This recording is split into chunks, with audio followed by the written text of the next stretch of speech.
So the Mystery Babylon presentation number 9, 30th December 2025. Good evening, brethren and friends. Welcome to this presentation. And we are still introducing the concept of Babylon, the Mystery Babylon, and symbology and theology of Babylon, the second thread of messages that we have started. So we are still trying to understand the city that Cain built after murdering his brother Abel. And today we would see how this city is built to be away from God, independent of God, and uh, and it is kind of a city of revolt and city of rebellion. We would begin to see in this second presentation on this city of Cain. And when God says this city, he means not just bunch of houses put together. It's a spiritual concept. It's more of how God would look at a physical city. God would always look at the entities from a spiritual point of view, and he describes it spiritually. So now we are talking about city as a spiritual concept and spiritual construct. This is how God looks at the activities of man. And here we are seeing beginning of civilization, what we call civilization. Uh, in its proper sense. So when we say these people are more civilized than others, we are unknowingly referring to the whole thought process, the belief process, and motivational patterns. They are all included in this spiritual concept of city and civilization. So today we will go through this city of Cain and let's launch. And we are doing with the harlot in Bible. We already completed it. Right now we are doing Simeon and theology of Babylon and city of Cain. He named Enoch and city of Babel or Babel variations. So eventually we would come to beast. So city of Cain, that is the main presentation today. Genesis chapter 4, only two verses, verses 16 and 17. But these two verses are so loaded and packed with the information. So we would try to bring out as much as we can tonight. And let's launch. And this is the mystery Babylon. It is essentially a woman and a harlot. And then she is also a Babylon, both fused together and they form the mystery. A great harlot is now fused with a great Babylon. And this is mystery Babylon. And this woman rides on the beast and sits on it, and also sits on many waters, and then he sits on seven hills simultaneously. So this is high level essential components of this woman, and she's a killer woman. She persecutes saints, and this is a city. Babylon is a city. We are just addressing this portion now in this series of presentations. The Babylon is a city. We see it in Revelation 17 and 18. The woman which you saw is that great city which reigns over the kings of the earth.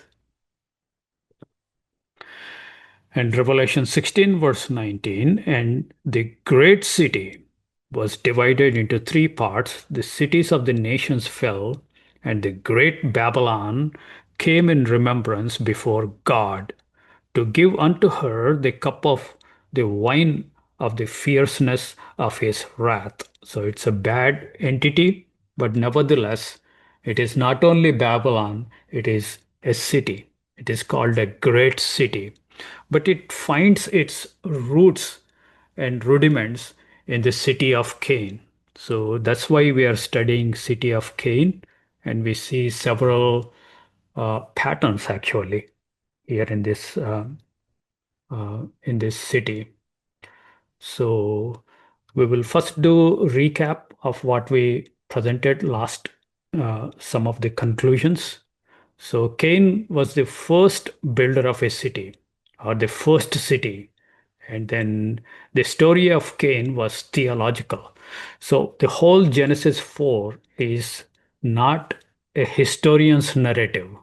It's not an archaeologist's uh, narrative, but it was God's narrative, how God would see at Cain and his inner motives and fears and the insecurities, what this man wants to accomplish and why he builds the city and what he intends to accomplish by building a city and naming that city after his son Enoch.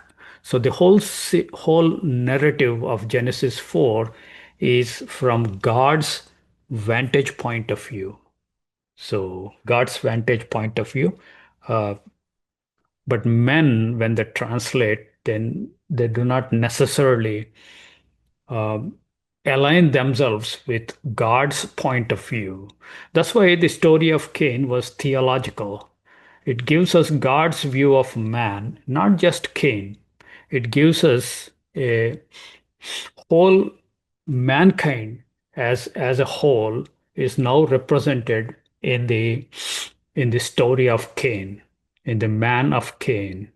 It refers to attitudes, certain attitudes and activities of man. We see more and more as we develop the concept. So we kind of touched these things last presentation, and until this time, God's protection enabled life to go on. This is after Adam and Eve's fall. They were driven out of the Garden of Eden. Now they are landed at the east entrance of the Eden. So, but still, the life was going on with a certain stability and serenity, a familiarity between man and nature. There's a harmony between man and nature, even though the earth was cursed, not the Adam, because earth would no longer produce as much as it used to. So Adam has to work hard. That is the judgment and punishment from God. So that punishment is for the whole mankind, but still with some patience, some endurance, with some hard work, still life can go on. But Cain, when he murdered his brother Abel, he shattered this protection. Now the land is totally useless. It refuses to produce any crops, any benefits for Cain. Now Cain is sent away from the presence of God, away further east, and he would be a vagabond and a wanderer, and he cannot anymore attach with the land, which is very essential for the sustenance. So this is a very, very bad state that resulted for Cain because of his murder. So here, murder brings in lots of changes and lots of judgments from God. And we went through few things. We also talked about how Cain introduced the insecurity, deep insecurity that we see within the mankind, and the taste for blood. So this is very dangerous thing. And for vengeance, he was hateful and vengeful. He no longer has natural protection. He no longer has a home, either human or geographical. So when God says he no longer has a home, uh, a spiritual home, a stable, good, and a resting home, which is secure, which is blessed with multiple relationships, vertical and horizontal and diagonal, that we find in a joint family home. You have all cousins, brothers, parents, uncles, aunts, and children, grandchildren. It's a beautiful home. So that home is missing for Cain. So he no longer has a home and is condemned to death. So death is hunting him and is going towards death because he is moving away from life of God and God's presence. And we also talked about the mark God places on him and gives some kind of assurance that somebody, if kills, finds and kills Cain, that person would be avenged 7 times. So there's an indirect promise from God, but as with the rest of the promises of God, those who only those who believe the promises of God and those who have right standing with God and those who are with God would actually benefit from the promises of God. But here the Cain is moving away and away from God, so he no longer believes in the promises of God. He goes bad. He goes from bad to worse. If Adam and Eve were in a bad state after their rebellion, Cain is worst stage. So the mark is both real and prophetic, is what guarantees its worth. Cain does not want to believe in it. In fact, he cannot believe in it because he leaves God's presence. He no longer he no longer believes in this God who seems to have condemned him because he had supremely insulted him through murdering his brother. When he murdered his brother, he violated the most fundamental unity and fabric of a family. The home and family he violated in such a supreme way, he insulted the author of the family, that is God. So that's why the benefits of a home and family are now denied for this murderer. He becomes a wanderer and a vagabond. So, this is a spiritual judgment, not that he would not physically find a home. He would eventually find a place and builds a city and names it after his own son. But internally, in his heart and his mind, he doesn't have a spiritual home. That is the fundamental concept. There is a seething insecurity and there is seething fears that are now placed in his heart. So he was always running away from unknown enemy. He was always trying to build walls and fences and build cities in order to satisfy this insecurity within him. And now he wants to protect with his own hands and all the responsibility to protect himself and to provide for himself are now he has to place on his own shoulders because he has no God, because there is no supernatural protection or provision or the the reason for his existence is no longer there because he is no longer with God. See how many blessings we have because we are with God and have right standing with him.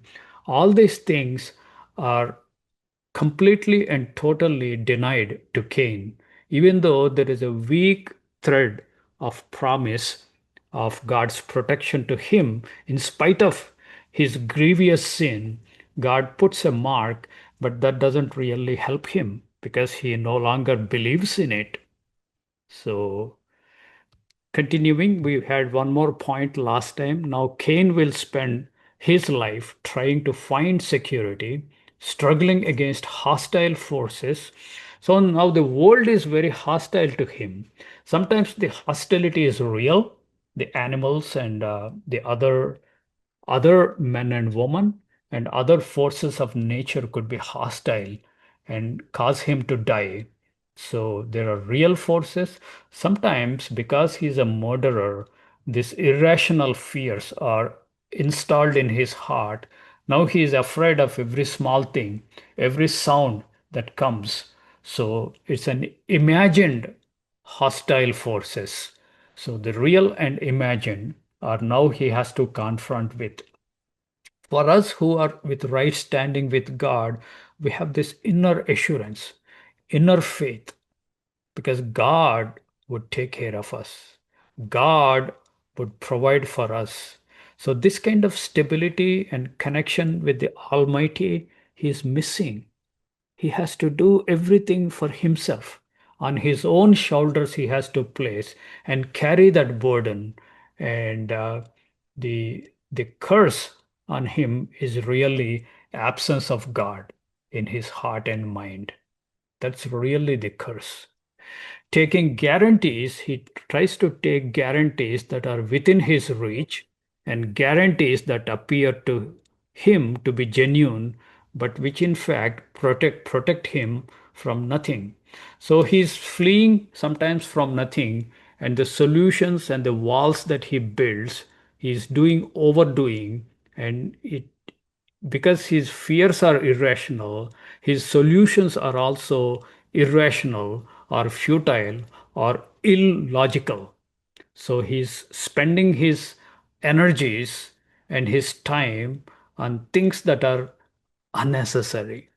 Had he believed God, had he repented and came back to God, all this useless building of walls is not necessary, and he would not be wasting his energies over them.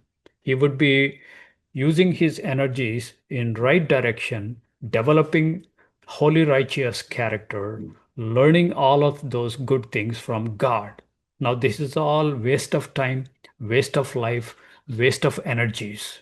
That's where a man or a woman, when they drift away from God, their life is a kind of leading to death and waste. So that's what happens to Cain. So let's continue, and we will be doing only two verses today, but those two verses are loaded verses, so we are going to spend some good time. And verse 16, and Cain went out from the presence of the Lord and dwelt in the land of Nod. Nod means wandering on the east of Eden. So at east of Eden, we have immediately at the foothills of Garden of Eden, Adam and Eve and their uh, third son, Seth, and his descendants are still living at the very vicinity of garden. Even though they are not allowed into the garden, but they are at the very nearness of garden. But Cain is driven east of Eden, farther away from the presence of God. Now, the word nod, N-O-D, most translations use this as a proper noun, as if there is a city called Nod. There is no indication, either archaeologically or historically, that there is any town called Nod. This is just simply means in Hebrew a land of wandering. So here it is my belief, and there are several others also believe, that God is figuratively talking about a wandering land into which Cain is condemned.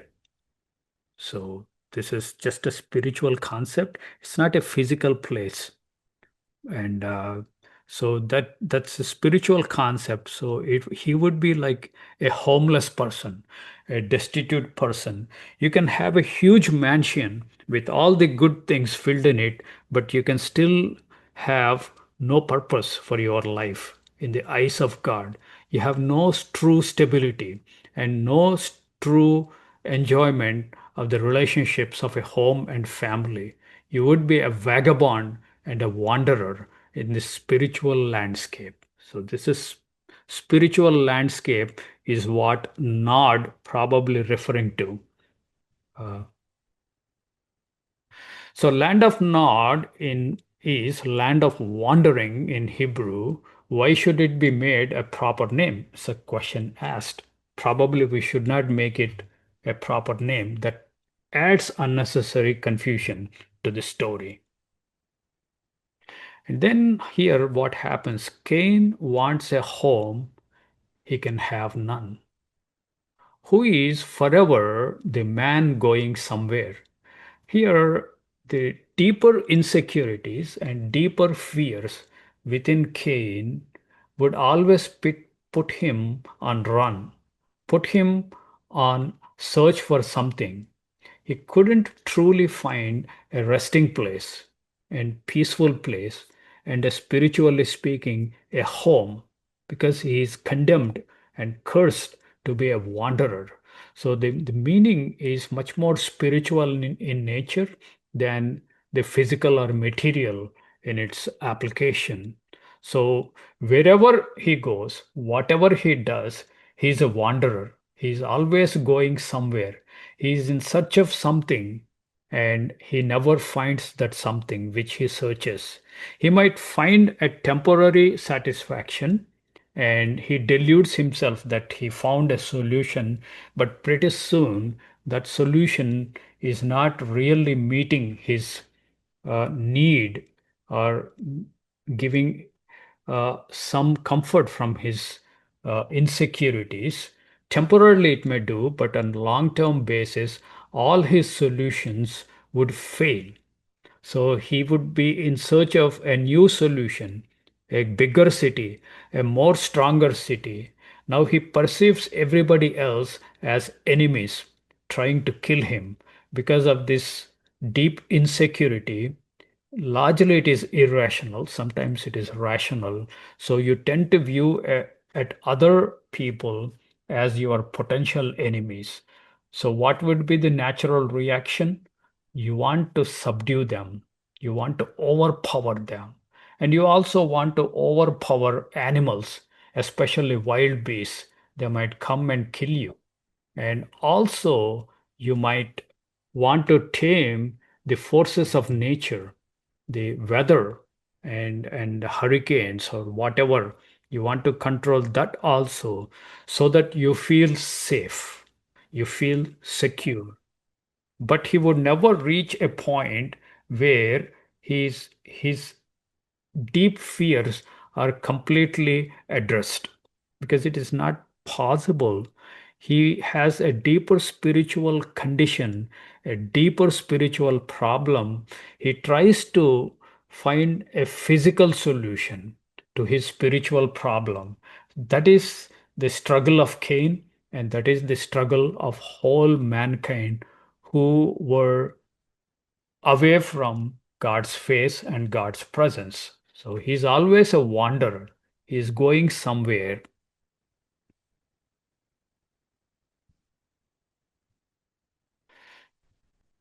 So Cain went out from the presence of the Lord and dwelt in a land of wandering on the east of Eden. So we are exploring this verse. Uh, and next point, Cain is always searching of a place where his need for security might be satisfied.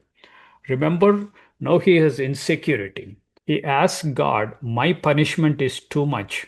And what if somebody finds and kills me? So he has this deeper insecurity that is within himself after he murdered his brother Abel. When you murder somebody, something changes within the heart and mind of that murderer. The violence that he inflicted on one of his family members, now he feels that violence. Somebody might commit to him.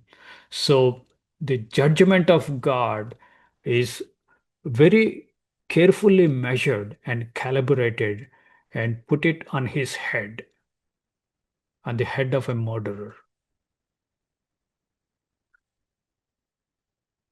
Continuing, the only place he finds is that very country characterized being uninhabitable. So spiritually, he wants to find a place of rest and place of home, but he cannot find because the nod is the land of wandering. The land of wandering itself is characterized being uninhabitable. So you can't spiritually have a resting place or a home because the whole spiritual landscape now you are pushed into is uninhabitable. So the deeper longings and deeper satisfactions are out of reach for Cain, even though he wants them. East of Eden. He goes east of Eden. Uh, East has a directional theology. As more you go east, you are moving away from God and away from His presence and His face, and you are moving away from God. That means indirectly you are moving away from life of God and blessings of God, and you are moving towards death, towards emptiness, towards loss of purpose for your existence. That's what happens when you move eastward in a spiritual sense. It is not physical east, it's a spiritual east. East of Eden is a spiritual phrase, yeah, that God uses. Cain is forever fixed at the starting place. His eye and its desire must always wander after the land where he directs his steps. That means he wants a place where he has control and where he has a control over the uncertainty that was introduced as a part of the murder and God's judgment. So he wants to remove some of the uncertainty and want to take things into his hands so that he can kind of satisfy himself that things are not that bad. They are somewhat better and somewhat under his control. But he can never finish his journey, for he lives at the point of departure, that is east. So the east is never ending journey. East is never satisfying place. East is forever into unknowns, forever into non-stop wandering, a restless evil. That's what the East is kind of communicates to us through the pages of Bible. So when he went on east of Eden, that shows lots of directional difficulties for Cain and all his descendants. And what happens when Adam fell? They also moved east from the center of the garden. So Adam's fall resulted in a situation bearable through patience, where Adam's security is assured by natural order. So God cursed the land for Adam because he has to work a lot harder. He has to work through the sweat of his brow to get a small portion of crop. So land is not cooperating, but with hard work, with lots of patience and endurance, he can still survive. Land is still kind of cooperating. The wild animals are not coming and hunting him, and the forces of nature are not totally against him, even though there is a reduction in the cooperation. So the natural order is still helping Adam and Eve and their third son Seth and all their descendants. But Cain is a different story. Cain is a different story. But Cain disturbed this natural order, natural relationship between man and the nature. Cain disturbed it, resulting in absolute insecurity. The absolute insecurity, sometimes it is real and often times it is imagined. Cain's fall, that is, when he fell through the murdering of his brother Abel, it raises his desire for to a higher pitch, that obscure anguish that is planted in his inner recesses. So there is some anguish, some pain, some confusion that are all judgments of God on him, on the murderer, the first murderer. So he has to do something to reduce all these things that are going on within him. He wants to reduce the pain. So now he feels the absolute insecurity and he goes overboard in order to reduce the insecurity. So the natural reaction is you build and raise walls around you. You would overprotect yourself, not because there is real danger out there, because your heart is planted with irrational fears, the deeper insecurities that Cain is now subjected to. So he would be going overboard and he was looking for a greater solution for his insecurities. So whatever is convincing to his human mind, he would raise the wall or he will subdue everything that is supposedly against him. Everybody is now enemy to him. That's how he perceives. And everybody wants to kill him at the first opportunity. That's how he thinks. Because he killed at his first opportunity his innocent brother Abel. So see, these things are reversed and poured down on the head of Cain. Now, Cain represents the whole of the mankind, actually. We will come to that later, but the whole Babylon is built with this thinking. Let's continue this verse 16. And Cain's eye and the desire of his eye is turned toward Eden, the lost paradise, where there was eternity and security. So he was knowingly or unknowingly, his desire and his eye, he wants everything that was present in the Eden, Garden of Eden. In Garden of Eden, there was eternity and security. These are two important features. Adam could have lived forever, at least theoretically, at Adam and Eve, because nothing would cause them to die, because they were not yet sinned. So it is kind of a setting. The garden setting is eternity. It's a long life. And also the security. Nobody threatens you. It's a well secured environment. It's a beautiful environment. I have given one presentation in Galveston, Texas, about the Eden, Garden of Eden. If you haven't watched that, please do watch. And that is what he realizes he lost. His father and mother, Adam and Eve, lost it, and he also lost it.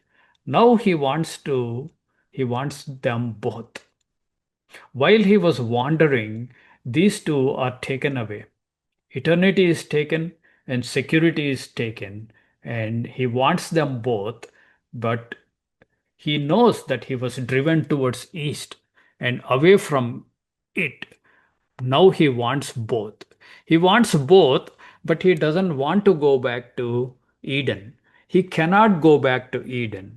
And he, in order to have them in a legitimate way, in an assured and continual way, is only possible when he comes back to God, face to face relationship with God, which he detests, which he hates. So there is no possibility of going back to Eden, going back to God. Now he wants to get these things by his own hands, by his own mind. So we will see that as we that the farther he is from eternity, the more his condition drives him back to it. That means he sees more dangers here and there as he's wandering through the nod land of wandering. He feels restless and is afraid all the time, and he thinks that he may die anytime, he may get killed anytime. What is the remedy for killing? the eternity, continuation of life, which Adam and Eve enjoyed in the garden. So, more he faces dangers, more he desires eternity. He attempts to take permanent leave of his wandering to bring himself closer to the absolute eternity. So he wants to make sure that he continues to live and live long without any fear, without any security, without any violation to his securities, and continued long life. These are the deeper inner needs of him, but he doesn't know how to accomplish right way. So he always chooses a wrong way. But he cannot rid himself of his human condition. Thus, his departure can never be anything but a journey that never reaches its port. It is God's absence which is the never ending sting planted in his heart. So the absence of God, that is his curse. That is the never ending sting that drives him in search of peace, rest, and a home for himself, spiritually speaking. But he would never find because he is in the land of Nod. The land, whole spiritual landscape is land of wandering, a vagabond. Coming face to face with God is the only way to stop this wandering. The search for home, search for Eden, is in the end a constant desire for God's presence. He doesn't even know what he wants. He wants everything that Eden offers. In other words, what God's presence would offer him with abundance of provisions and absolute securities and most fulfilling purpose for his life. He lost it all. But the search appears to be without hope because he doesn't understand his problem very well and he doesn't understand the solution at all, the right solution that is going back to God. Now he finds wrong solutions or his own solutions, which would bring more misery to him. We are told that we are told very precisely that he is to be a wanderer and a vagabond. As such, he can find no rest. There is a verse that tells us there is no rest for the wicked. And when a Proverbs tells us when a man murders is a is a is a murderer and he sheds human blood, then something haunts him rest of his life. The blood of the victim and the memories of the dying uh, Abel, all those things would never leave him. They continue to haunt him. This is the judgment of God. And Proverbs tell us when he runs and haunted spiritually rest of his life. And Proverbs tell us let no man help him because he deserves it, because he took the very life of a human being, which he has no right. See how big a sin it is in God's eyes to take somebody's life. The murder is such a huge sin. It's a deep insult to God who gave this life freely to all human beings. He warned Noah and all his descendants as they begin new journey, new mankind. Noah was like a new Adam, and he warns with one big warning: beware of the blood. Don't shed it. It would never go well for all of you guys. Of course, mankind do not listen to that warning, and the bloodshed is widespread. And So the wanderer and vagabond is initially put on Cain as a first murderer, but but is spreads this spreads to everybody. The whole mankind is plagued by this uh, by these insecurities, by these fears, by this hopelessness and purposelessness. We see this more as we develop the concept. Even towards the end of this presentation, we would see how these things roll out and they become uh, to very thinking of the fabric of human thinking now in this in our times, what people think and what people pursue and why they do it, we begin to see the deeper insecurities. They always want a home which they cannot find. This is actually Babylon. It's the very beginnings of Babylon. He is therefore condemned to a perpetual searching for God's presence. The, the God with whom he wanted nothing to do. He doesn't want anything to do with God, in whom he does not believe, and in his very condition keeps him from ever finding him. Whatever he does, he cannot succeed. That is the hopelessness of it all. Is it not describing us, the whole mankind, in a broader sense? Except the elect for whom God revealed himself for us. But much of the world is like this. Now he tries something else, something that disturbs his situation and make it even worse. So every solution, every remedy he brings in brings more pain and more sorrow to him. So we will go to the next verse.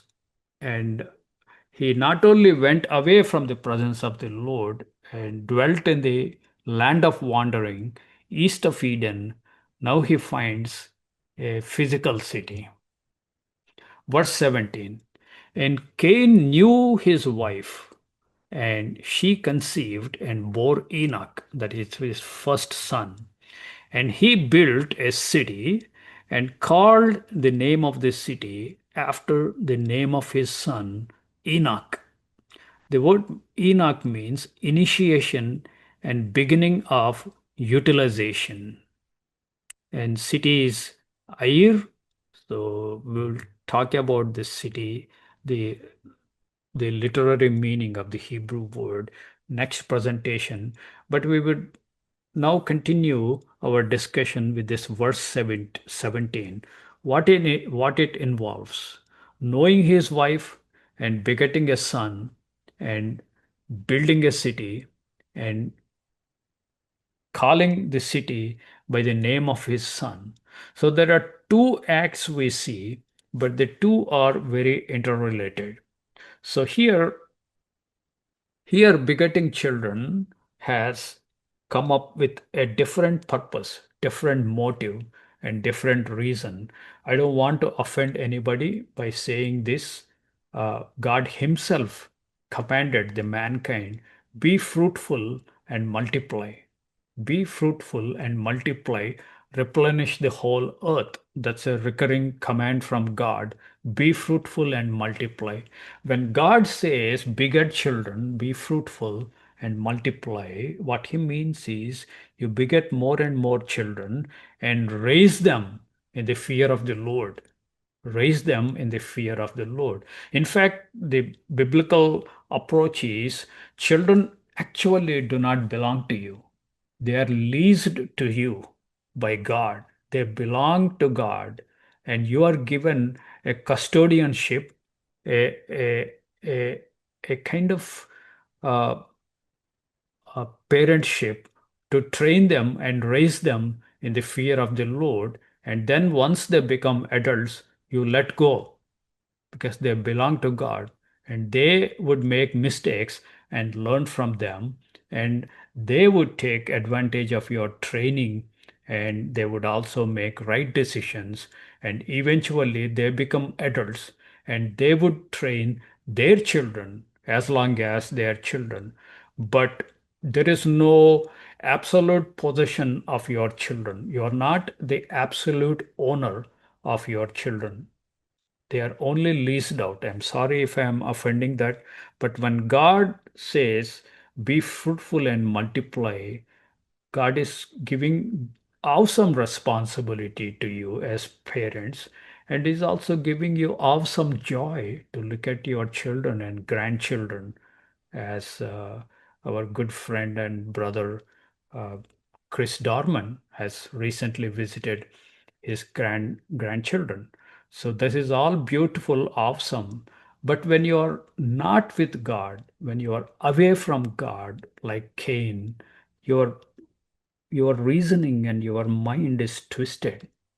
You tend to think that your children are your private possessions, and you begin to think that they're extension of yourself.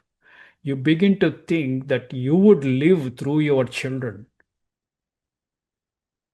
We see this more. The reason for him to beget children is not the God-given reason to be fruitful and multiply, but this is a different reason, different thinking, more evil and more sinister. I mean, what is wrong with building homes and building homes together and form a city? There is nothing wrong with it. But here, the Cain, the reason for building city is different. Is different. He has two things he does in this verse. He begets children, he builds a city, and child's name, he puts it on city. So that is high level what is happening. Let's see some of the hidden things what Cain does. Cain is completely dissatisfied with the security granted to him by God. That is the mark. God puts a mark and gives him an assurance, and he is dissatisfied with it because he can't see the mark, that is invisible mark that God puts on him. He wants visible and tangible and physically satisfying securities and guarantees. So he is completely dissatisfied with the security granted to him by God. So he searches out his own security. See, your own security, your own solutions. It is only when he believes in God that he will be able to believe that the mark placed on him is an effectual guarantee, because it is an integral part of God's word. So when God says it is does, it is good, and it is absolute, that promise is 100% reliable, and and can be taken advantage of, because God wouldn't change. There is no changing variation in him. He's same yesterday, today, and forever. His promises stand forever. So that is, but he is not satisfied with the word of God or the promise of God or the mark of security that is put on him. Cain does not understand it the way God does, or God intends. God intends that Cain should have some faith to believe his mark and his promise. See, the faith is essential thing that God requires, and the essential thing that God is well pleased with. Without faith, it is impossible to please God, right? The faith is everywhere. You have to believe, even against all odds, even if the whole physical cries against the promises of God, you should have that strong faith that I would listen to God and his bank on his promises than everybody and everything else that cries out against his promises. That's the faith. Cain does not understand it the way God does or God intends about the mark. And as for his security, he will find another way to procure it. So he wants that security. He wants to procure it another way because he doesn't want to go in the way of faith to please God. Another way to satisfy his desire for eternity, because eternity is lost. He's ever living in the danger of getting killed.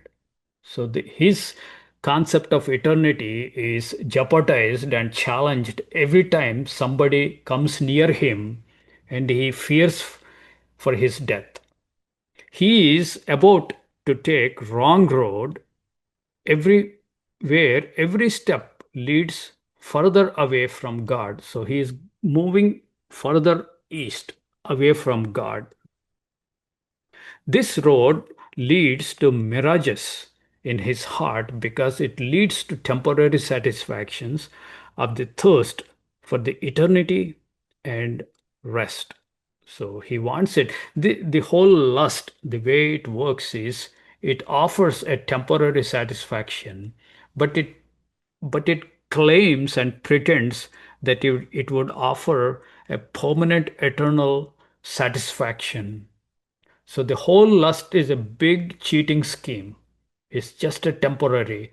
Once you go there and fulfill your desire, and then you will quickly realize it is not going to bring you lasting satisfaction. You are tricked and you are cheated. The whole lusting works. So this is all the mirages that are installed in the heart of Cain as a judgment because he murdered his brother Abel. Now he is all mirages. Mirages in a desert, it appears there is a plenty of water. You are so thirsty because of the desert desert heat. You run towards the water, only find it's all dry sand. There is no water. It was a mirage. So the several mirages seem to be planted in his heart that lead him to run for temporary solutions, but his quest for eternity, to live forever and find rest, a home, is far, far away from him. Cain does two things to make his curse bearable. So now curse is unbearable for any person, for either Adam or Cain. So when you're in the torment of a curse, you want to minimize its effects. You want to reduce this pain. So you would begin to find solutions to minimize this heat and this torment. So he does two things to minimize this unbearableness of curse. He knows his wife sexually, who then gives him a son, and then he builds a city. Two things he does in verse 17. So here we see the reasons for getting son. Uh, the first act is same as Adam's when he was expelled from Eden, the act which had the result of bringing Cain into the world. So when you are under God's curse, God's judgment, you want to reduce its effects. And then there seemed to be why Adam waited for so long until he was kicked out of Eden. Then he suddenly needs sons and daughters. Why not he while he was in garden? That was a question. So something happens to them. They are under judgment of God, and seems to be a pattern that they want to produce children. Why? Because not because God tells them to be fruitful and multiply, but because they want to extend themselves. They want to procure eternity, and in a way they want to live through their children because they are gonna die. They want to extend their life in the realm of flesh. See, there are several things that are going on behind the scenes. So the first act of Cain is same as Adam's when he was expelled from Eden to beget children. The act which had the result of bringing Cain into the world by Adam and Eve, and it is man's desire to find life, eternity again. He lost his life, he lost his eternity, both from the Garden of Eden and even the limited life. Now Cain lost it. Now he wants to live forever. How? He wants to transmit his life to his children. This is a mental workaround. And through this human reasoning, he believes that he can live forever through his children and children's children. I mean, look at God. When you beget children, they are gift from God. And God wants you to raise these children in fear of the Lord for him. Now that is reversed for Cain. He wants children for himself, not to raise them for God. See the fundamental difference?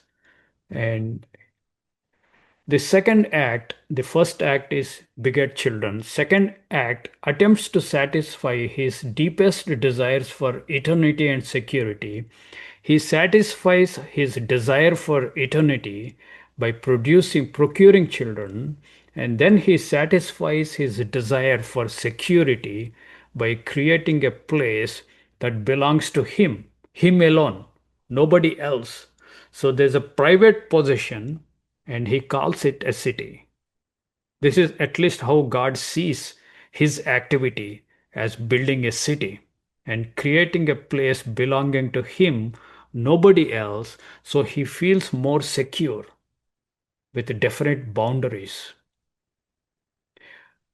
See, this kind of thinking would lead you away from God because you don't want God taking care of you, bringing you God's protection surrounding all around. Those who fear Lord have nothing to fear any other thing, because the protections of God would surround them. The angels probably were posted, but Cain's thinking is in the opposite direction. So these two acts have two different accomplishments. Um, the direct relationship between these two acts is revealed in the identity of the name given to the city and to the child. So the two acts, the city he builds and the child he begets, and he names the city after the name of the child.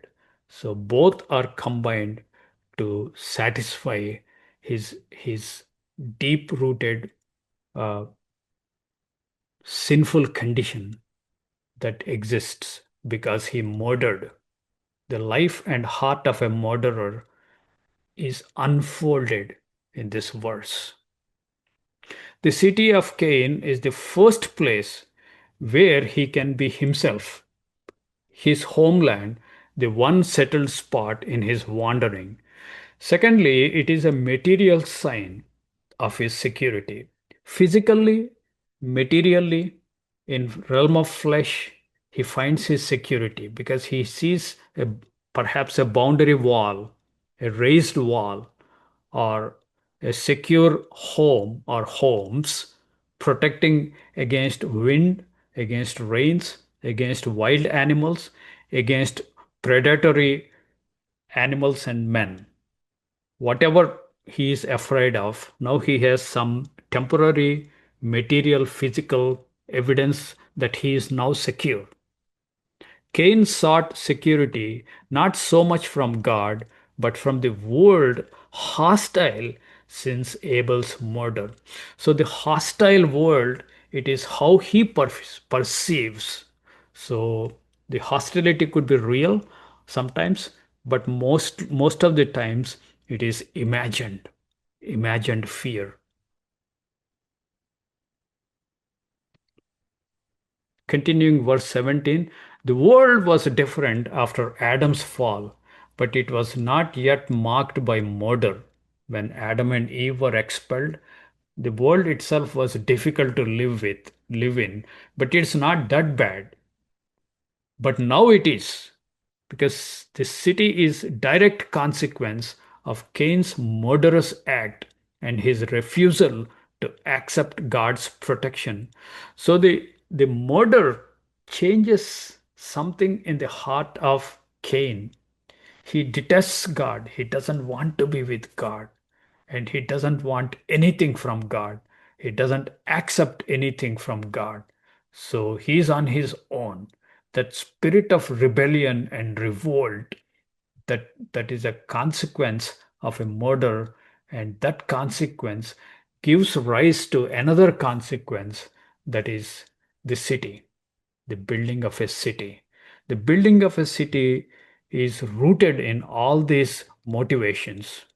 Cain builds a city. For God's Eden, he substitutes his own. Now we begin to see there's a city, the garden city, Eden. Now he can't go back to it, but now in his with his own strength, with his own mind, he finds a solution. He tries to reduce the torment because of the curses and the judgments of God, and he builds a city. For God's Eden, he substitutes with his own city. And for the goal given to his life by God, he substitutes a goal chosen by himself, just as he substituted his own security for God's security.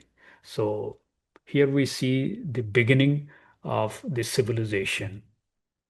Cain takes his destiny on his own shoulders, refusing the hand of God in his life. Is it not what we are seeing? The whole technology, science, and the whole civilization, and the advancement that we are seeing in the world, and the whole Babylon we begin to see when we study Cain and his city. The city is called Enoch, means initiation or dedication. He inaugurates as opposed to God's creation. He initiates as opposed to the garden, a city opposed to Eden. He gave this name to his creation, now going to make the world again. So he is creating a world after his own imaginations, matching his own desires to suit his thinking, and to serve him basically. So he begins this kind of initiation. That's what Enoch means. Enoch means initiate and dedicate and make a new beginning and a new creation after your own. When you are doing that, it's all in your mind that you are trying to accomplish.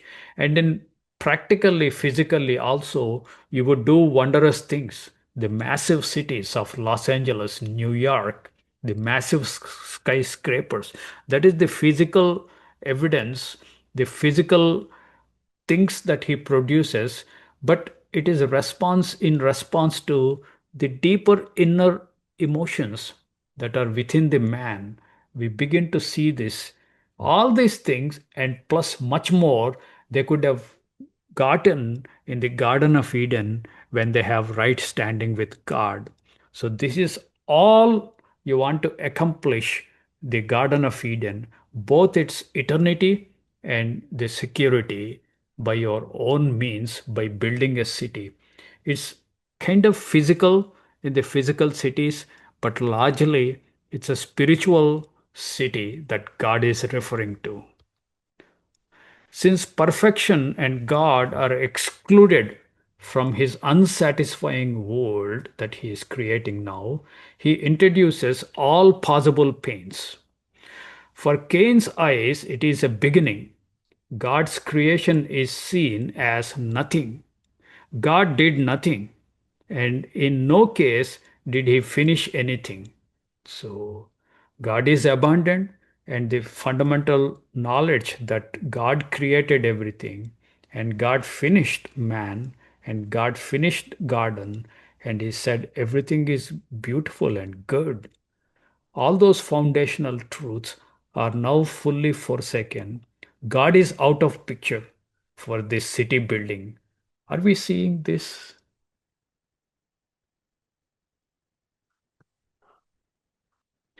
Cain finds a solution for his situation, but the real solution is in God's hands. That is what he could absolutely not tolerate. He wouldn't tolerate God. So the solution is with God. So he wouldn't find true solution. He wants to find alone the remedy for situation he himself created. All this mess he created because of the murdering his own brother. Now he can't remedy that situation in an absolute sense, which he cannot himself repair because it is a situation dependent on God's grace. This is the only solution. God's grace, in other words, Jesus Christ has to arrive and begin a solution for every man, every woman. But that is going ahead myself too far. But Cain accumulates remedies after remedy. He accumulates remedies, each one a new disobedience, each remedy a new offense to God. Each remedy sinks him even deeper in a woe, into a situation even more inextricable. Inextricable. He cannot come out of the the quicksand that he's creating. He's sinking deep and deep into it.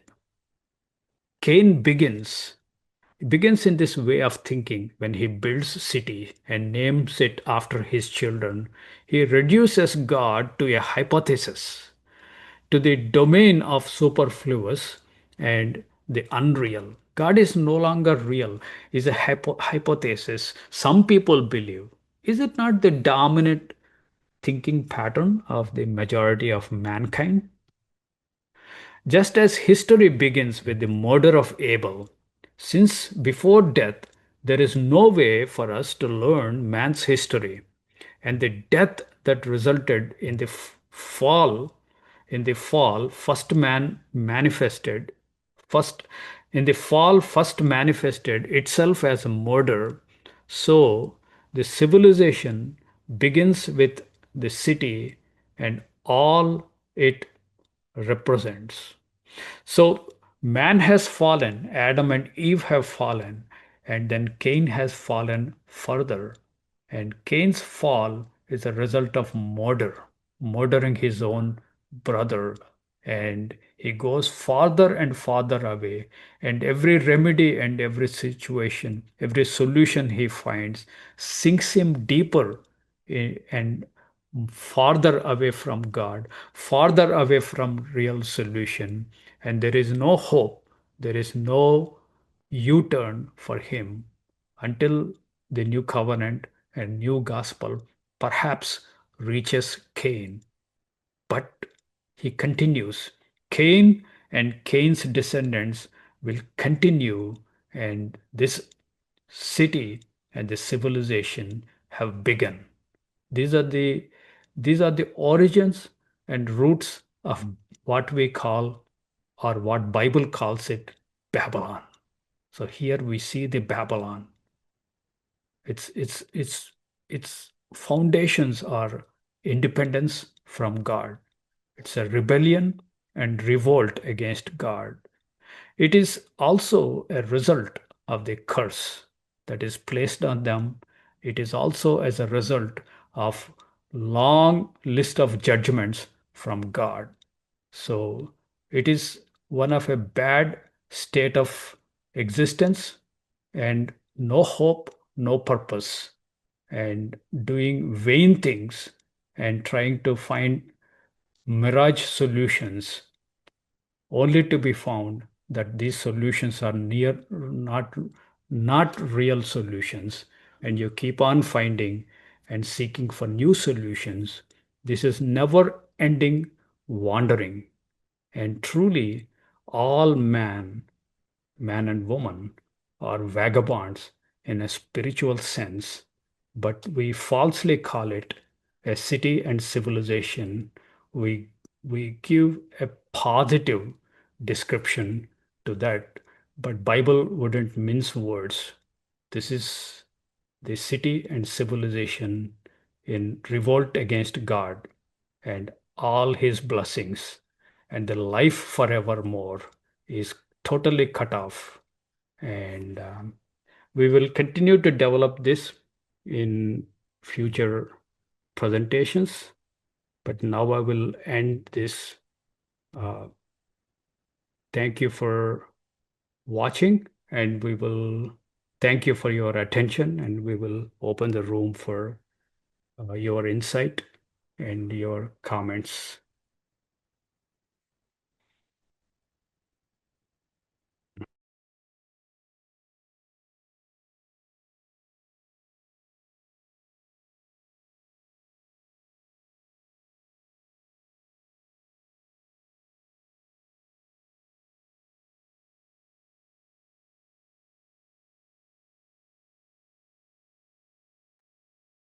Chris, go ahead, please. Sure. First, thanks for the study.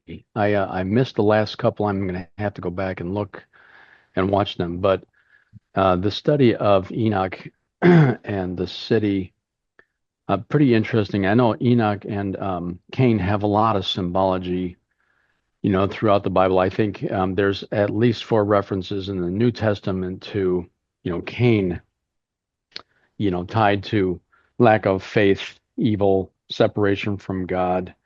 I'll have to look up those references, but it seems that it just started at the very beginning, right? Now that I'm looking at it, it seems like that trend was established right away with Cain, the first son. But the question came to mind is, has anybody ever tried to figure out what the mark was? Because it seems interesting. It seems like it was something obvious, but you know, I've heard lots of supposition and discussion on it, and I have my own opinion. But what do you think the mark was? Was it something visible, do you think?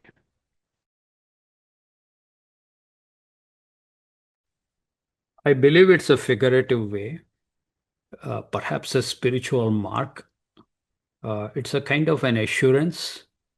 It's a weak assurance, a weak promise from man's perspective, because he's not giving any physical evidence for it. Um, he says, I have put a mark on you, which you can't see. What do you do about that? That's really tough. You have to believe. See, the whole this this this is a very strange promise God gives him. Uh, it demands a lot more faith actually to reap the benefits of that uh, mark. And the way God uh, articulates this mark is, if somebody kills you, then that person would be avenged 7 times.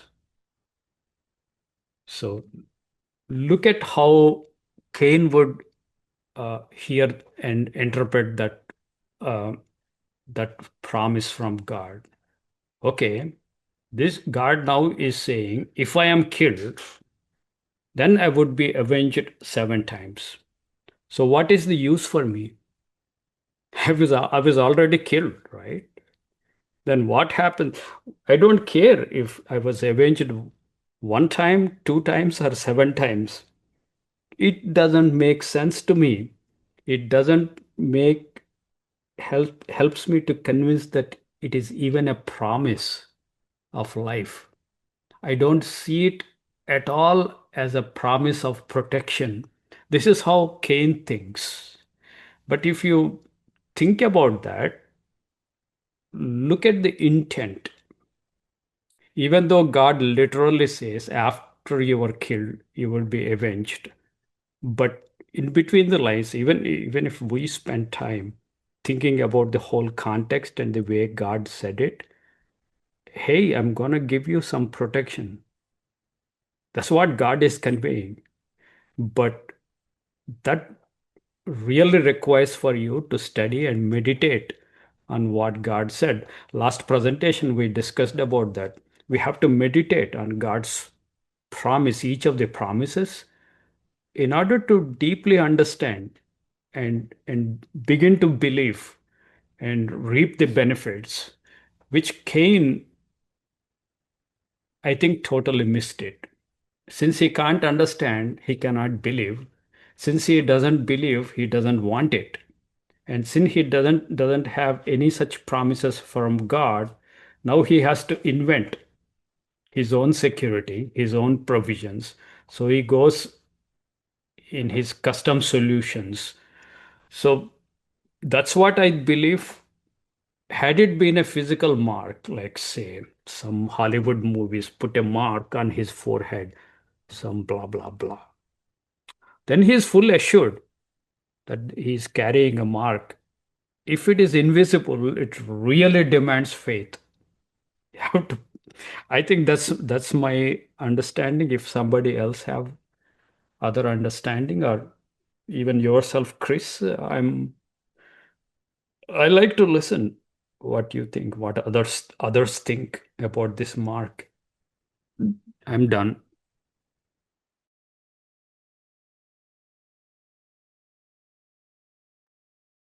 Yeah, I think I think you're right. There had to be, something that impacted his confidence and, but it was a clear message to people to leave him alone, that perhaps they would be cursed as he is cursed. But I also think that, maybe there was some physical thing, that God gave as, a symbol. I've seen, I've seen references to the effect that perhaps it was leprosy or something like that that would cause people to shy away. You don't touch, I don't want to touch that guy. I don't want to get it. Maybe it was the first episode of leprosy, recorded. There's no substance for any of that guesswork, but I just, I wondered because otherwise, he would have had, the same level of arrogance and confidence leaving that situation, to go and live his life. He was dead set on being separated from God, and there's a reference in the New Testament that says that he had no faith, whereas Seth had faith in Cain did not. So he was already predetermined to have no confidence or any relationship with God at that point. Um, I think that reference is in Hebrews. Trying to find it. Uh, Hebrews 11:4. It just contrasts Cain and Abel. Abel's sacrifice was more excellent because it was offered by faith. The implication is that Cain's was not. He had no confidence. He had, you know, absolutely no relationship with God at that point. But anyway, as to the mark, it's just pure guesswork at this point. So thanks. Yeah, thanks, Chris. Any other any other comments, insights, and questions?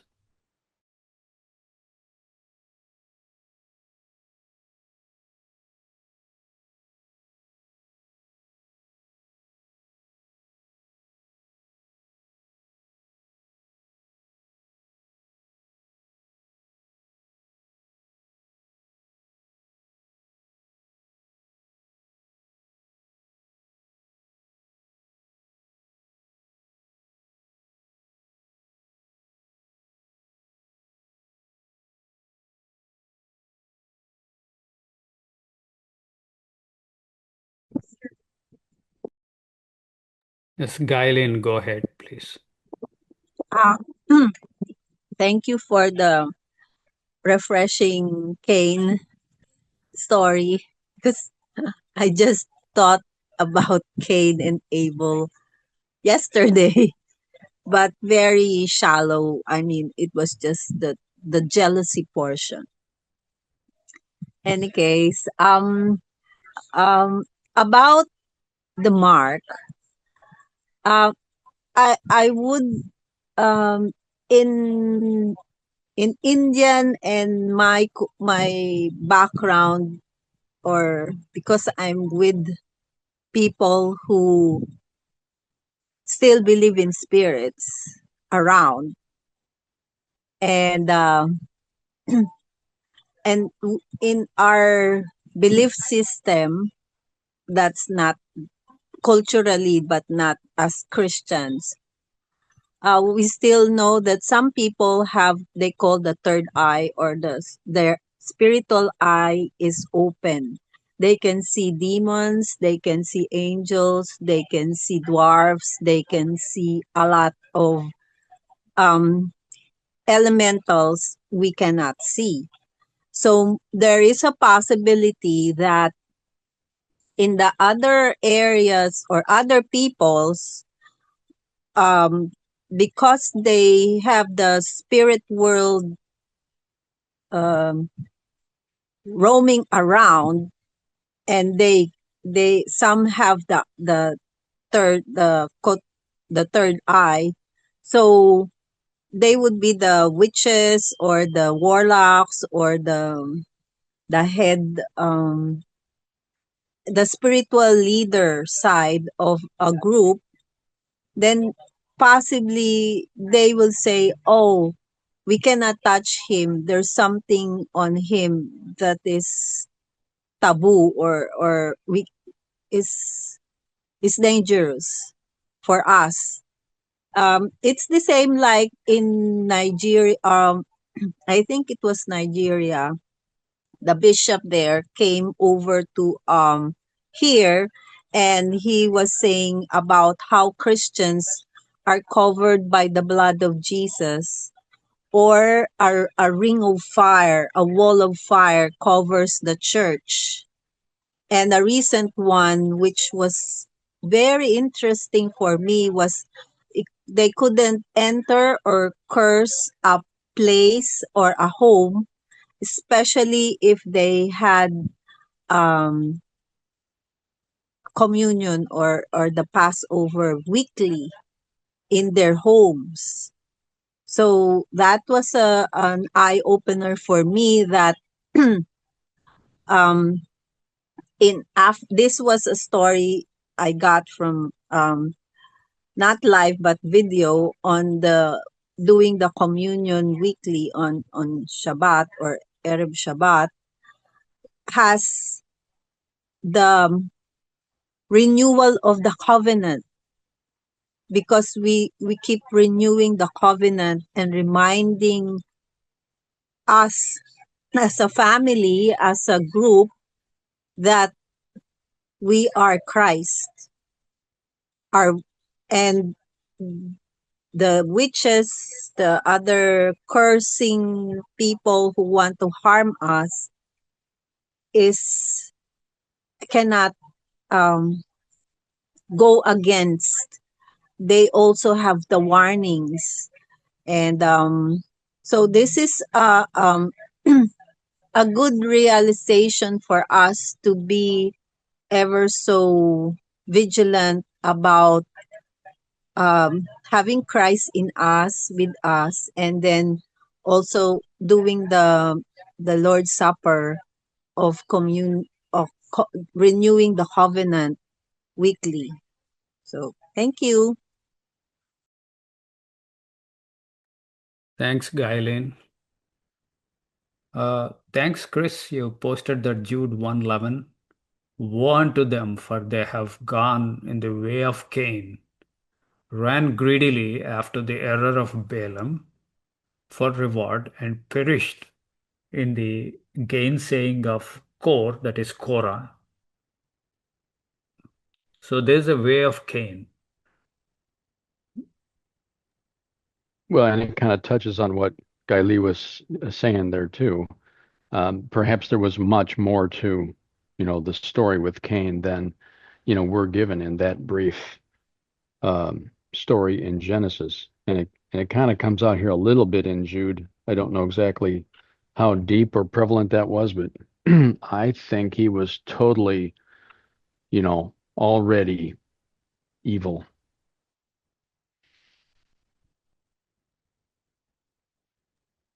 Yeah, you're right. It's such an exceeding evil. It contaminated. Like little leaven leavens the whole lump. So that evil spread so much from his city to other cities, other people, and that made a case for the flood from God, judgment of flood. So there's a strong connection. There's a violence, unchecked violence, and then continually evil. It's interesting also that one of his great grandsons, Lamech. I don't know if this is going to come out in your study a little bit later. Uh, Tell me if it is. But Lamech also murdered somebody and bragged about it. And in that story, he says something about 70 times 7, the 70 times 7 prophecy, which shows up, much Yep. later in Yeah. Christ's story. So I thought that was kind of an interesting add. Yeah. I was not planning to cover him, uh, but that's an interesting reference. It is not God telling, he himself tells. But then obviously Jesus comes, you have to forgive 7 times 70 to Peter. So 7 times 70 we find at strangest places in Bible. We also find it in Daniel.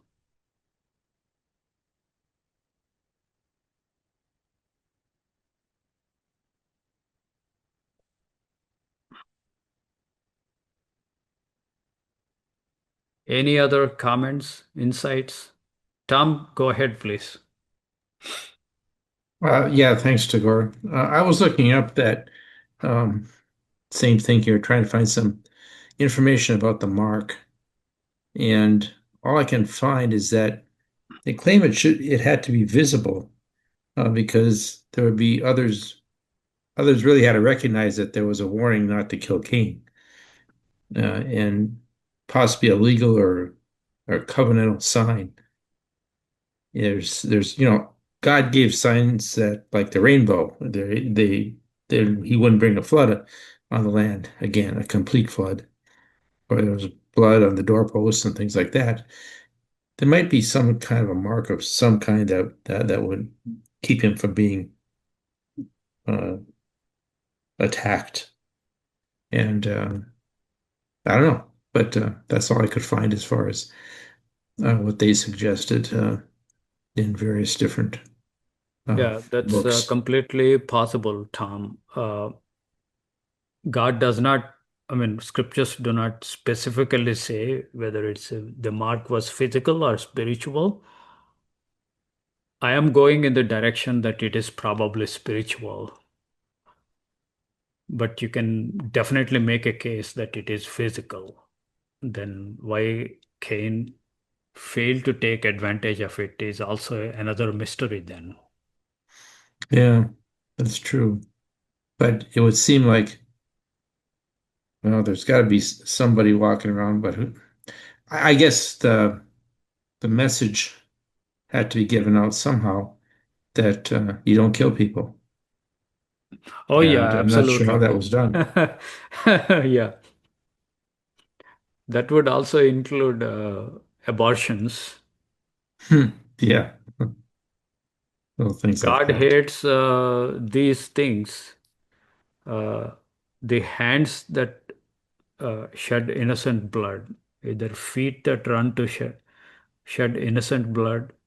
So that shedding innocent blood is more literally fulfilled in abortions, right?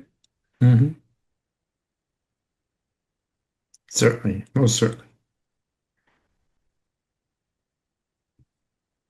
Yeah. Thanks for the uh, insight explanation into the that mark. It could be physical also because scripture is silent. Uh, Chris also put something in chat. By faith, Abel offered unto God a more excellent sacrifice than Cain, by which he obtained witness that he was righteous, God testifying of his gifts, and by it he being dead, yet speaketh, yet speaks. Interesting verse. Yeah, it was example to everyone. Yeah, Spoke loudly. yeah, envy, jealousy, those two. There's actually spirit of murder. It resulted in murder, but the root is envy and jealousy both. When you envy somebody, what you are really saying is, I wish that this person would disappear. How that person should disappear? He should cease to exist so that his he would no longer torments me because of my envy. So if the envy is fed, spirit of envy is fed, it grows and becomes spirit of murder, both envy and jealousy. So that's what plagued Cain.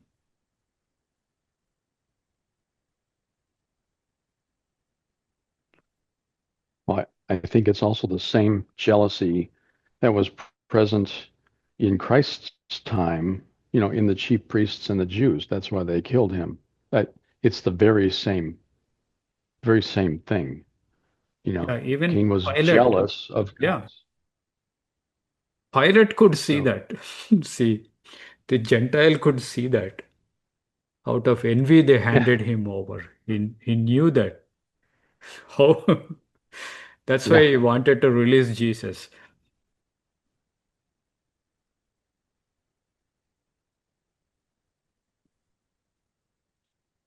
I mean, don't underestimate the envy and jealousy.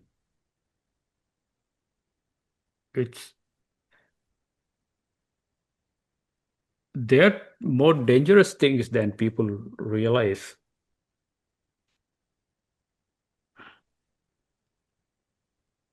As New Testament, New Covenant Christians, we should all the more be focused in cleaning the cup inside. We should really work hard not to harbor those envy, murder, jealousy. All these things are placed in the list of defilements. Yeah, this right.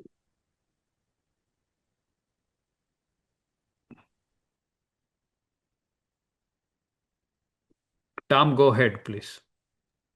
I just think it's interesting that whatever whatever Christ did, their only solution was always to kill him. It was just like they weren't like, let's put him in prison or do something here. Let's, make him disappear or something. But no, they always said, well, let's figure out how to kill him. There's no other solution to him. Yeah, that's interesting. Yeah. They don't want him to be sent to prison either. They just want to get rid of him. That's real. It was fed so much, their envy. It has become pure spirit of murder. They would not Yeah, want to settle for anything less than death and death on cross. So they have set up false witnesses, even though their witnesses did not agree. They forced Pilate to pass a judgment to fulfill their wishes. They asked for Barabbas and asked for Christ to be crucified.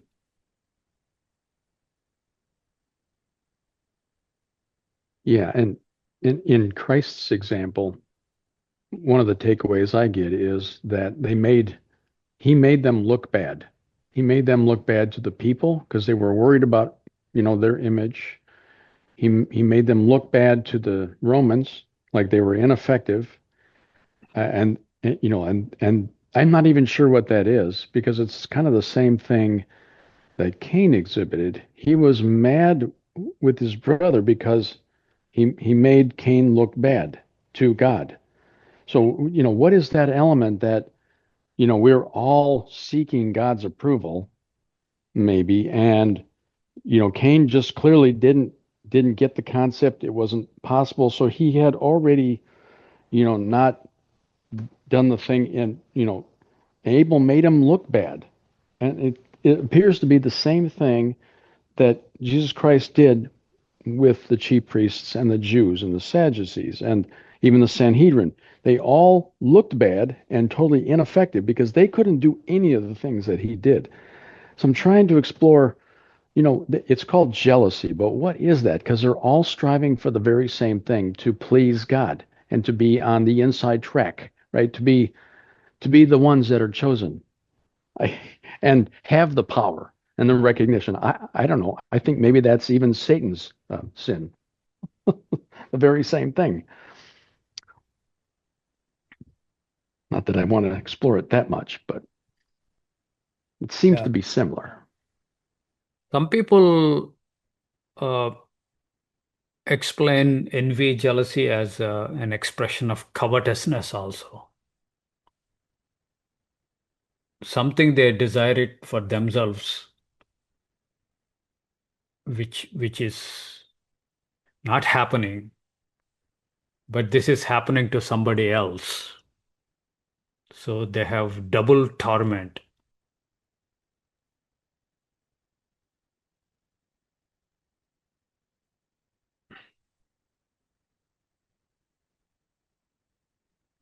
But what is the solution if somebody is envious of you? What can you do? What should you do? I don't think we have to do anything about somebody being envious of us. That's not in my opinion, our responsibility. I'd be more worried about me being jealous or envious of somebody else. And then what do I do about it? That's in my realm. That's on me, right? But again, I think you're right. It comes down to wanting or desiring something that God gave to somebody else.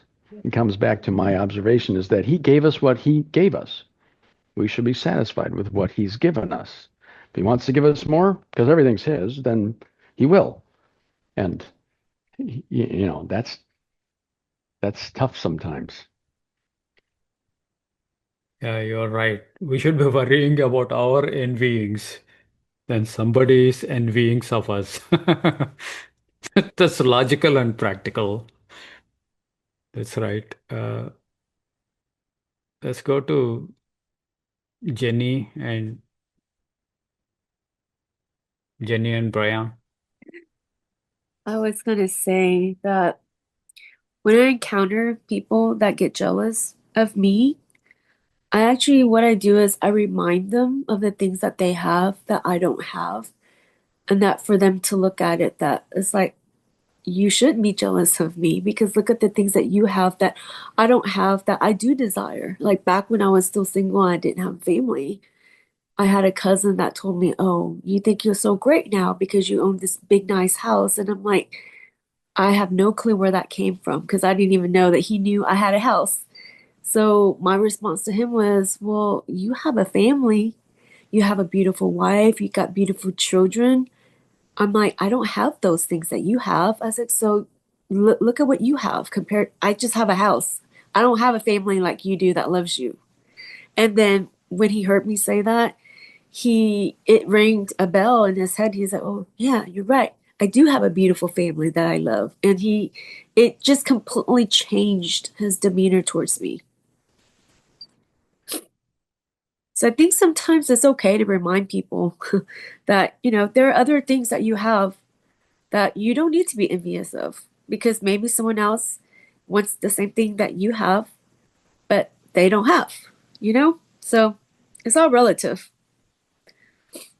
So were you largely successful in defusing the envy? Yes. Because I was like, whoa, it came out of left field, you know? I mean, this was a cousin I probably hadn't seen in 10 years, and it was because of a funeral that brought all of the relatives together. And I think he was a little drunk when he said all these things, so I don't know who he heard this stuff from. But yeah, then things got better, and I just asked him, you know, how old are his kids and what are they doing now? So things got better afterwards. But I think sometimes people forget what they have and they just look outwards.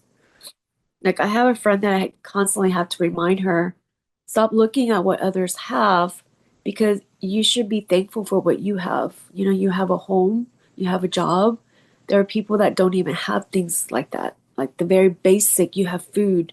People don't have food sometimes.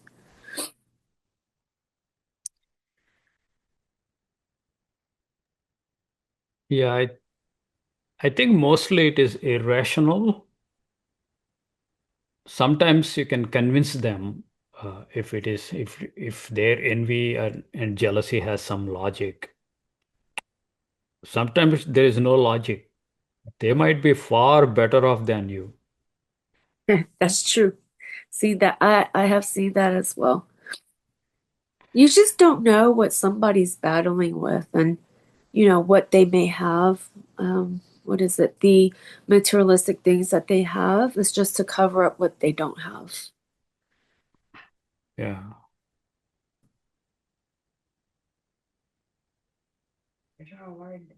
It's a complex spiritual emotion. Sometimes it's just praise of men. If somebody is praised, you're pissed off. And somebody was given more attention, more respect and honor than you. Those things really would upset. That would be pride. Yeah, that was the other thing that Christ had against the rulers of the temple was that they were always seeking recognition and the better seats in the feasts, etc., to be praised by men. But that reminds me of the parable of the rich young ruler. That just popped into my head about, again, I think I was talking with Patrick earlier this week about this story. And what comes to me is that the rich young ruler, claims that he's been obedient since he was a young man. And he's asking Christ, what more do I do? What do I still lack? And Christ's response is, if you want to be perfect, go sell your possessions and give to the poor, and you will have treasure in heaven, and then come follow me. It doesn't say he had to give all of his stuff away, just give to the poor. But he went away sad because he was rich, and that would have been impossible or almost impossible. So again, more focus on the materialistic things and not the kingdom of heaven. And that's the pivot point, I think, or the trade-off. You lose your life and you gain it, or you gain your physical life and lose your spiritual life. It's a trade-off. So it's a kind of a similar topic or idea.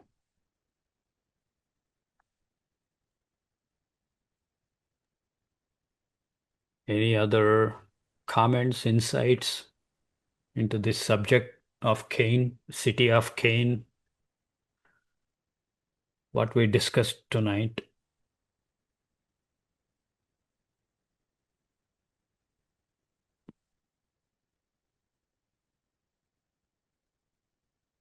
By the way, what is the difference between envy and jealousy?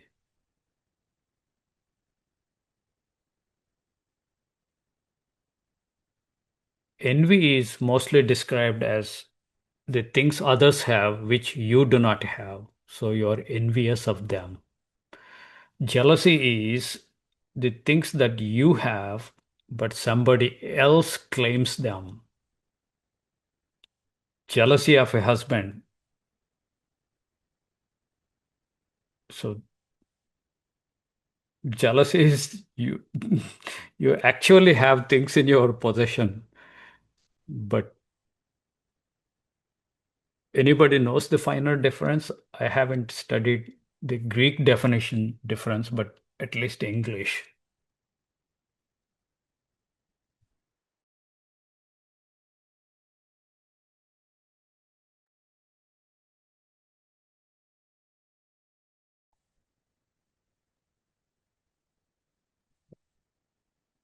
Tom, go ahead, please. Well, it says here, let's see. Simple definitions. Envy. I want what you have. So you're concerned about lacking something. You're directed toward another person's advantage that you don't have. That can exist even when there's no relationship that's being threatened. So that's I want what you have. Jealousy is I'm afraid of losing what I have. It's really concerned with protecting what is already yours. It might involve a relationship. It could be triggered by some threat or rivalry of some kind or an intrusion. And see, side-by-side comparison would give Corey, the aspect envy and jealousy. If the core emotion for envy is discontent, while jealousy is actually fear. And envy wouldn't really require a relationship, whereas jealousy would. Anyhow, that's a little bit of thoughts on it. Oh, here's something. In Genesis 4, Cain envied Abel's accepted offering. In Proverbs 14:30, it says, envy makes the bones rot. Sort of like an internal decay, a slow corruption. Envy is often portrayed as silent, inward, and corrosive, while jealousy in Scripture is Exodus 25, where God describes himself as a jealous God. And 2 Corinthians 11:2, I'm jealous for you with a godly jealousy. So jealousy can be sinful if it's possessive, suspicious, controlling, or it can be actually righteous if it's a protective love, where it guards a covenant faithfulness. But so envy is never portrayed as positive, but jealousy can be righteous or sinful. That's all. Thank you, Tom. Insightful. Adding good understanding. And here Patrick wrote in the chat room, seek first his kingdom and his righteousness. All else would be added. Yeah, that's a good verse, Patrick. So if you focus on these two things, other things would be added. All the good things would be added from behind. You don't know how they are added. After many, many years of seeking his kingdom and his righteousness, you did not lack anything. So it's again a test of faith. And then Chris wrote something interesting. Jealousy is khana or zealous. In Bible, jealousy is rooted in the idea of zeal or heat. Hebrew khana, to be intensely red inflamed, and Greek zealous, from which we get zeal or boiling. Envy is pathanas. Envy is technically more diabolical than jealousy because it contains no element of love or protection. So it is a pure resentment that someone else is blessed. So envy is more evil than jealousy. Greek pathanas used exclusively in a negative sense. That is envy. . Thanks, Chris. And again, Patrick wrote, a concept is the funnel concept.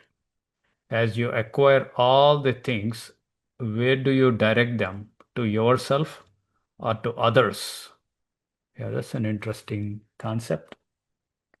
Funnel, the way funnel is shaped, all you acquire to yourself, to your glory, and direct them, or you share with others. That's a good way of overcoming envy and jealousy, both.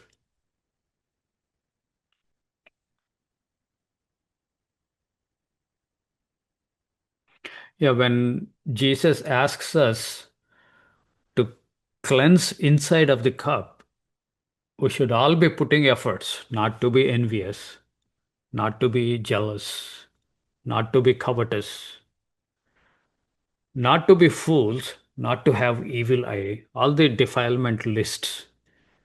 We should all be simultaneously putting efforts, at least recognize them, that they need to be worked on.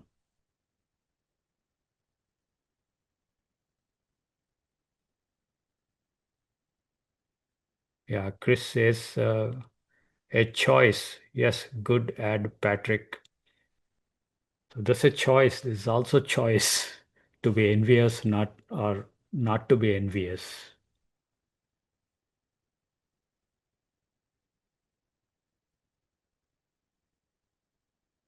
When I worked for corporate America, they suddenly started a policy of promoting women and only women. So all the girls that are much younger, just recently joined in couple of years, they were all promoted. And here I'm working day and night. I'm at the same position, and I felt very bad. And then I reasoned through, why am I? And I should rather believe what God says. This is all going away. All the physical, all the flesh is going away. And your higher calling is to wash inside of the cup. So better focus on those things. And then I was at more peace with myself and with God. And then God blessed in such a way I did not lack anything, even without promotion, without pay rise or bonuses. Still, God blesses in mysterious ways, and you have food, clothes, shelter, and all the things that you need. So that verse that Patrick quoted, seek first his kingdom and his righteousness. His righteousness is free of envy, jealousy. That works when we seek those things.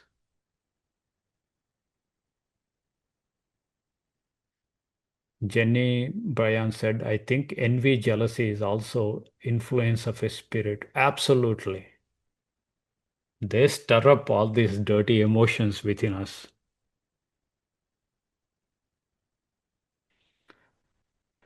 Tom writes, now God can give you your next promotion. Oh, yeah. Yeah.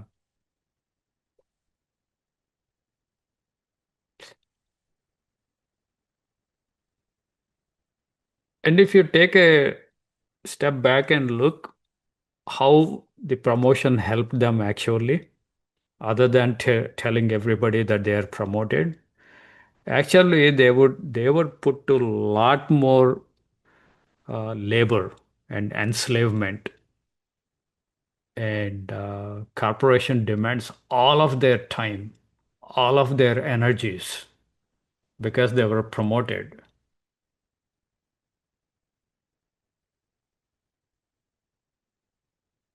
And pretty soon, if you work like that, your body develops all kinds of illnesses, and your family reaches a breakdown because you are not having that quality relationship or time. So the promotion, not getting promotion, sometimes a good thing. that can happen to a person. You work 9 to 5 and you're done.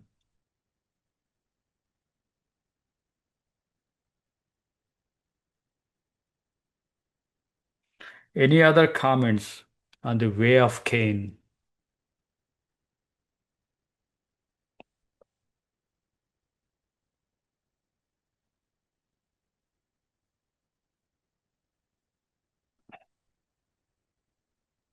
Next presentation, I would take this concept further. What Cain does and what the whole thought leads to invention of tools and technology and craft. Craft in the sense all the technology, trades. Those are answers to God. So without God, you can get same protections and same provisions and blessings through the uh, techniques or technologies.